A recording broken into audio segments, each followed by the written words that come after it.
நேயர்களே, உக்ரைன் போரில் இப்போ நிலைமை என்ன அப்படிங்கிறது நாம் இப்போ கொஞ்சம் சுருக்கமாக பார்க்க போகிறோம். ஏற்கனவே உலகம் முழுவதும் பேசப்பட்ட அந்த வீடியோ காணொலியை தாண்டி இப்போ என்ன நடக்கு? அமெரிக்காவினுடைய டொனால்டு ட்ரம்ப், அமெரிக்காவினுடைய வைஸ் பிரசிடென்ட் ஜெடி வான்ஸ், ஜெலன்ஸ்கிக்கு இடையில ஏற்பட்ட அந்த குவாரல், அதுக்கப்புறம் என்ன நடக்கு? அதுக்கப்புறம் நிறைய விஷயம் நடந்திருக்கு. உக்ரைனை அவர்கள் கைவிட்டு விட்டார்கள் என்பது ஏற்கனவே நாம் பேசிக்கிட்டு இருக்கோம்.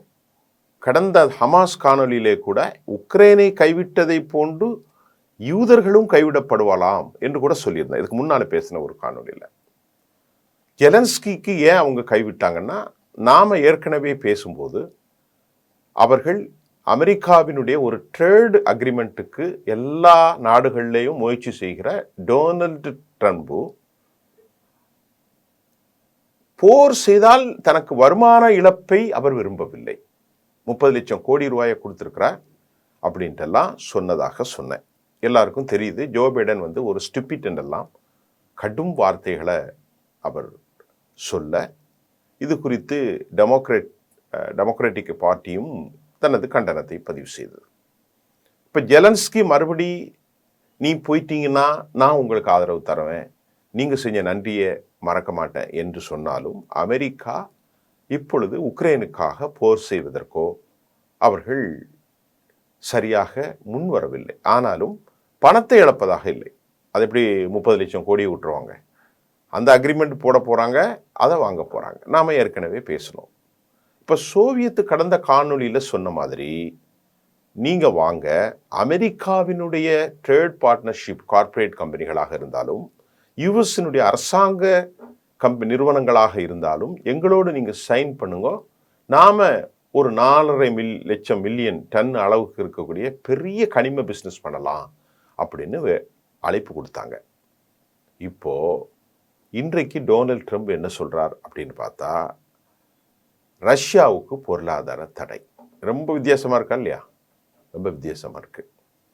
ரஷ்யாவோடு சொல்ல கேட்டு அந்த விவகாரங்களை நீங்கள் பணிந்து போகணும், இடத்த கொடுத்துட்டு போரை விட்டுட்டு சரியான நிலைக்கு வா என்று சொன்ன அமெரிக்கா இன்றைக்கு ரஷ்யாவுக்கு என்ன சொல்லுது அப்படின்னா, நீங்கள் 2 பேரும் சமாதானத்துக்கு இடவில்லை என்றால் ரஷ்யாவுக்கு மிகப்பெரிய பொருளாதார நெருக்கடியை ஏற்படுத்த போகிறேன் என்று டக்குன்னு உல்டாவா பறந்துருக்கார்.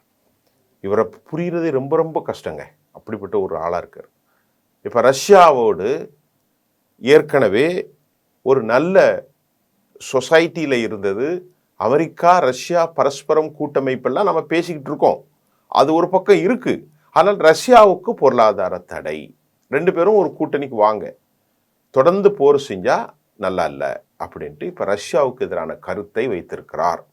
இப்போ ரஷ்யா அதுக்கு எந்த ஆக்டிவ் பண்ண முன்னாடி ரஷ்யாவுடைய தூதர் ஆண்டோலியோ அனோடோனோவா இப்பொழுது தூதராக இல்லை.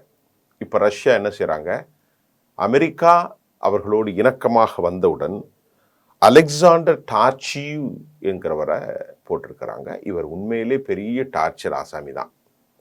இவர் 2014 21 வரைக்கும் கனடாவில் வேலை பண்ணார். அமெரிக்காவிலும் தூதராக இருந்து கொண்ட அலெக்சாண்டர் டார்ச்சிவ் அமெரிக்கா அரசியல் நிலவரங்களையும் அமெரிக்கா அரசியல்வாதிகளுடைய தன்மைகளையும் நல்லா புரிந்தவர். ரொம்ப அதிகமாக அமெரிக்காவை விமர்சித்தவர். யூரோப் நாடுகளை கடும் சொல்லாடலின் மூலம் விமர்சித்தவர். இந்த ஆண்டனி டார்ச்சிவ் மிக கடுமையாக அமெரிக்காவை விமர்சித்த ஒருவர் மீண்டும் ரஷ்யாவுடைய தூதராக அமெரிக்காவில் நியமனம் செய்யப்பட இருக்கிறார்.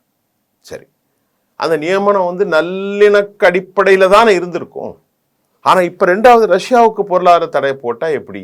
ஒரு குழப்பமான சூழல் இருக்கு. இதற்கு இடையில யூரோப் யூனியன் அமெரிக்கா நம்பலை. அமெரிக்காவோடு ஒரு நல்லுணர்வை ஏற்படுத்தி உக்ரைனுக்கான முயற்சி ஒரு பக்கம் போகுது. அவங்க ஒரு கோலியேஷன் டீம் உருவாக்குறாங்க.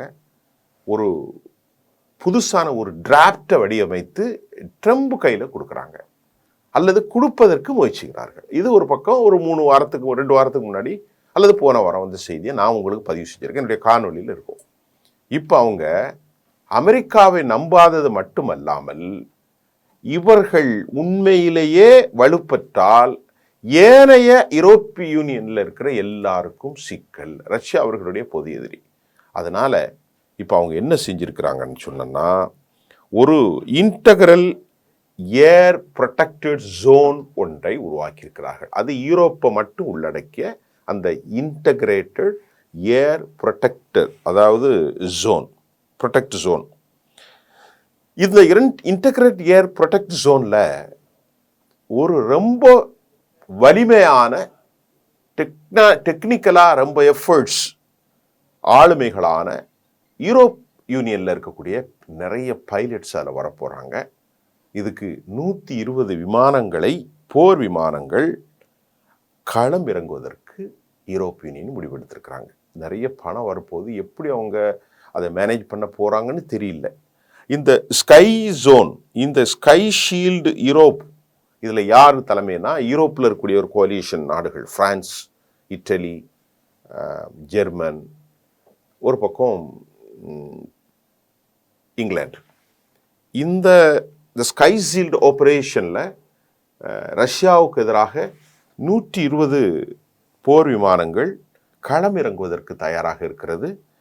இதில் யூரோப்பும் யூகேயும் RAF IAP2 இன்டகிரேட் ஏர் ப்ரொடெக்ட் ஜோனை உருவாக்க போகிறாங்க. இது யூரோப்பிய யூனியன்களுடைய முக்கியமான நோக்கம் 2 தான் சொல்கிறாங்க. ரஷ்யாவினுடைய குரூஸ் மிசைல், ரஷ்யாவினுடைய குரூஸ் ஏவுகணைகள் மற்றும் மிசைல்கள் எல்லாவற்றையும் அழிப்பது தான் இந்த இன்டகிரல் ஏர் ப்ரொடெக்ட் ஜோனுடைய விமானங்களுடைய நோக்கம். அப்போ உக்ரைனை அவங்க ப்ரொடெக்ட் பண்ண போகிறாங்க. ரஷ்யாவுக்கு எதிராக அறிவிக்கப்பட்ட மிகப்பெரிய போருக்கு யூரோப்பிய யூனியனும் யூகேயும் தயாராக இருக்கிறது. அமெரிக்காவை நம்பவில்லை. அதற்கு முன்பு $3 பில்லியன் பணத்தை முதற்கட்டமாக கொடுத்திருக்கிறார்கள். இதை உடனடியாக செய்யலைன்னா இன்னும் 2 வாரத்தில் அல்லது 3 வாரத்தில் முடிந்து போய்விடும். ஆயுதங்கள் பற்றாக்குறை ஏற்பட்டுவிடும். அமெரிக்கா 71 கப்பல்களில் ஆயுதங்களை சப்ளை செய்ததை நிறுத்தி விடுவார்கள். இதுதான் இப்போ நிலைமை. இந்த நிலையில் உக்ரைனுடைய கிழக்கு பகுதிக்கு உட்பட்ட பகுதிகளில் இந்த ஆப்ரேஷன் நடக்கலை. ஏன்னா எல்லா பகுதியும் அவங்க விட்டுருவாங்க. எந்த பதட்டம் இருக்கோ ரஷ்யாவுடைய பார்டர் இருக்கக்கூடிய இதில் மட்டும்தான் இவங்க இதை நடத்த போகிறாங்க. ஏன்னா யூஎஸ்னுடைய ஹம்மர், யூகேனுடைய ஸ்டோம்ஸ் நோட்ஸ் பயன்படுத்த முடியாத ஒரு சூழ்நிலையில் இப்போ உருவாயிருக்கு. அது மட்டும் இல்லாமல் இன்டெலிஜென்ஸுடைய நியூஸை மிக முக்கியமாக ஆப்ரேட் ஸ்கை ஸ்ட்ரைக், இந்த பல செய்திகளை அமெரிக்கா என்ன சொல்லியிருக்கு, உக்ரைனோடு பகிர்ந்து கொள்ளக்கூடாதுன்னு சொல்லிட்டாங்க. அதனால இப்போ இங்கிலாந்து யூகேயும் அமெரிக்கா கொடுக்குற தகவல்களை உக்ரைனோடு பகிர்ந்து கொள்ளாது. ஆக இந்த சூழ்நிலையில் அமெரிக்காவோடு ஒரு பக்கம் நெகோசியேஷன் போகுது, மற்றொரு பக்கம் இவர்கள் பேச்சுவார்த்தை நடத்துகிறார்கள். இந்த integrator RAF IAP2 integrated protect zone மூலமாக 120 விமானங்களை பயன்படுத்தி யூரோப் மற்றும் அமெரிக்கா, யூகே, இங்கிலாந்து ரஷ்யாவுக்கு எதிராக கடுமையான நடவடிக்கைகளை மேற்கொள்ள போகிறார்கள். இதுக்கிடையில் அலெக்சாண்டர் டாச்சியூ அங்கே ஒரு கான்ஸ்டேட் ஜெனரல், அதாவது ஒரு அம்பாசிடராக நியமிக்கப்பட்டிருக்கிறார். அவர் ரொம்ப மோசமான ஒரு ஆசாமி தான், கடும் பேச்சை பேசக்கூடியவர் அமெரிக்காவை. ஆண்டோனோ இல்லை இப்பொழுது. அப்போ இப்போ இதற்கிடையில் ரொம்ப பேசிக்கிட்டு இருக்கும் போதே வந்த செய்தி, ரஷ்யாவுக்கு எச்சரிக்கை, அமெரிக்கா போகிற முடிவு கொண்டனா உன்னை கடும் பொருளாதார தடைக்கு உட்படுத்துவேன்.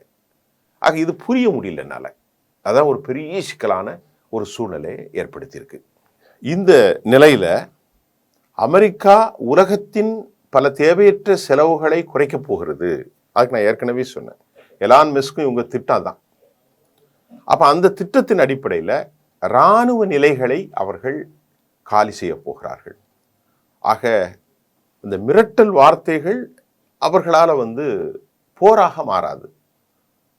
அவருடைய நோக்கமே I am not start the war, I am going to be stop the war. நான் போரை ஆரம்பிக்க வரவில்லை, நான் போர்களை நிறுத்துவதற்குத்தான் வந்திருக்கிறேன். இதுதான் அவருடைய ஸ்லோகம்.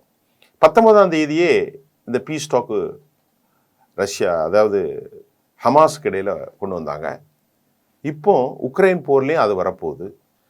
இந்த மாதிரி நிறைய விஷயத்த அவர்கள் கைவிடப்படுகின்ற போது, செலவுகளை குறைக்கின்ற போது, அந்த இடங்களை ரஷ்யாவும் சீனாவும் அமெரிக்கா முன்னெடுக்க வேண்டிய நடவடிக்கைகளை கைவிடும் பட்சத்தில் இந்த இடங்களை இந்த 2 நாடுகளும் கைப்பற்றக்கூடிய வாய்ப்பு இருப்பதாகவும் சர்வதேச நிபுணர்களுடைய கருத்தாக இருக்கிறது.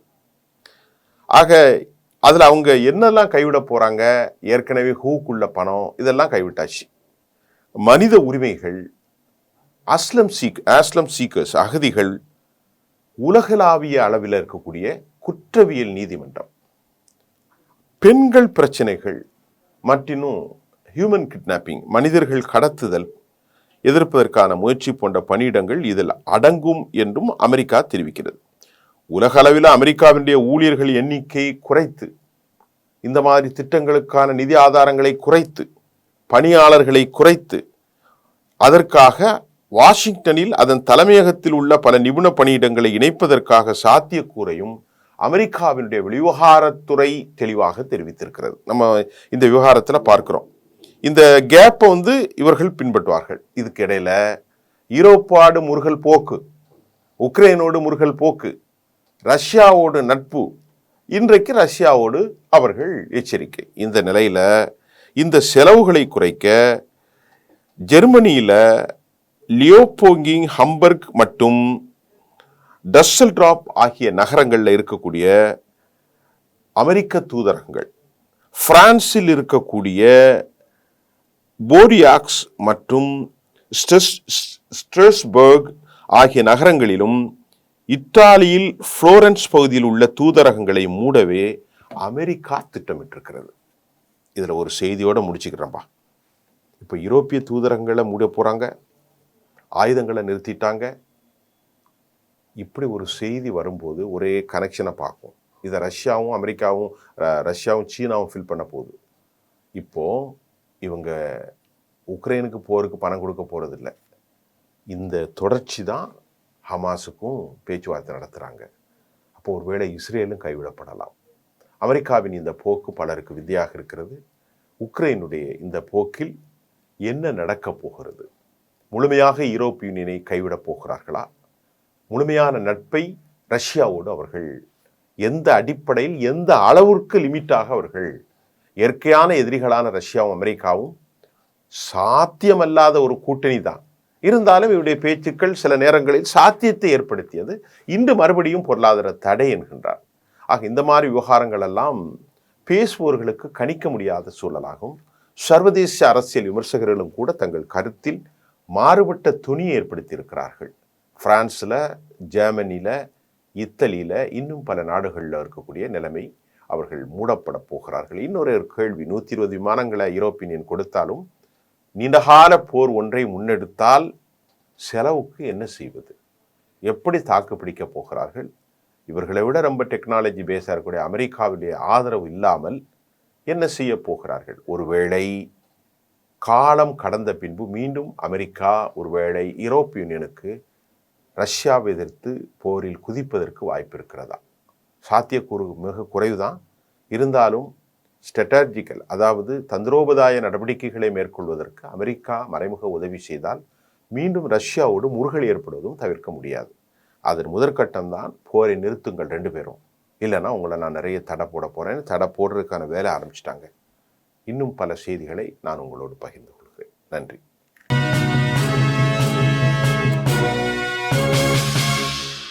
உடனுக்குடன் அப்டேட் தெரிந்து கொள்ள ஜெம் டிவி தமிழ் ஆப்பை இன்ஸ்டால் செய்யவும்.